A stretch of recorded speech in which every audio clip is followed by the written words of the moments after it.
ঘটনাগুলো দেখেন যে আয়োজক সভাপতি বলেছিল যে ছাত্রদল নাকি তার বক্তব্য চেপেছে, অথচ ছাত্রদলের এখানে কোনো ধরনের সম্পৃক্ততা ছিল না, এই কর্মসূচিতেও ছাত্রদলের কিছু না। তাহলে আয়োজক সভাপতি কেন বলল?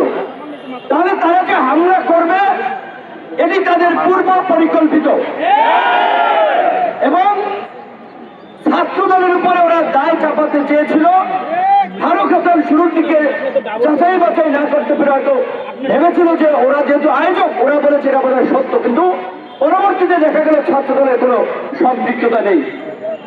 রহস্যটি হচ্ছে এই একই প্রোগ্রামে আমাকেও দাওয়াত করেছিল, আমাদের সাধারণ সম্পাদক রাশিদ খানকেও দাওয়াত করেছিল। তাহলে আমরা যদি আসতাম এই দুজন, তাহলে হামলা কি হতো আমাদের উপরে হতো? আবার হামলা করেছে কারা? এই আন্দোলনে নাকি তারা আহত হয়েছে। এখন আন্দোলনে আহত হয়েছে নাকি অন্য কোনো অপকর্ম করতে গিয়ে আহত হয়েছে সেটি আমরা জানি না, কারণ এখন তো বিপ্লবের ঝান্ডাধারী অনেককে দেখা যায়, বিপ্লবের দোকানদার, বিপ্লবের দোকান। অথচ এই 5ই আগস্টের পূর্বে এই বৈভর সংগঠন এবং এই সমস্ত ব্যক্তি, এদের খবর ছিল না।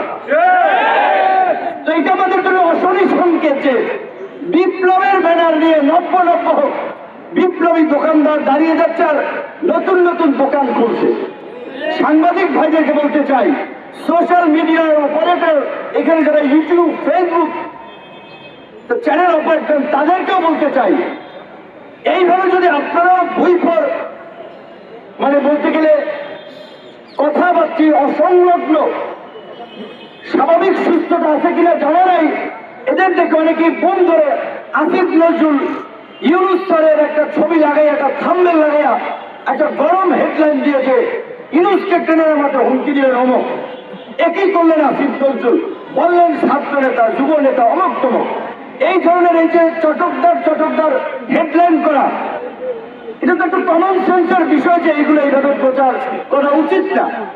এবং এই যে জুলাই গণঅভ্যুত্থানের পরে এই বিপ্লবের দোকানদাররা অমুক সাংবাদিককে হুমকি দিচ্ছে, অমুক হাউসে হুমকি দিচ্ছে যে আপনার হাউস ফাঁসিবাদের দোষর, অমুকে এই ছিল, আপনারা আমাদের নিউজ কভারেজ করেন না, আসেন, না হলে কিন্তু অমুক হবে, তমুক হবে, এমন কিছু বিশৃঙ্খলা হয়েছে। এই বিশৃঙ্খলা এবং উৎসাহী কর্মকাণ্ডে পরিষ্কার ভাবে আমাদের বিন্দুমাত্র সমর্থন নাই। আমরা বিনয়ের সাথে অনুরোধ করব, সাংবাদিকতার বাইরে একজন নাগরিক হিসেবে এই সমস্ত বৈফল ব্যক্তি এবং সংগঠনের কর্মকাণ্ডকে আপনারা উৎসাহিত করেন না। এখন আমার মূল বক্তব্যে যেটি আমাদের শঙ্কা, আজকে এইখানে ফারুক হাসানকে ছুরি দিয়ে এইখানে আঘাত করে কপাল কেটে গিয়েছে। ছুরি তারা কোত্থেকে নিয়ে আসলো?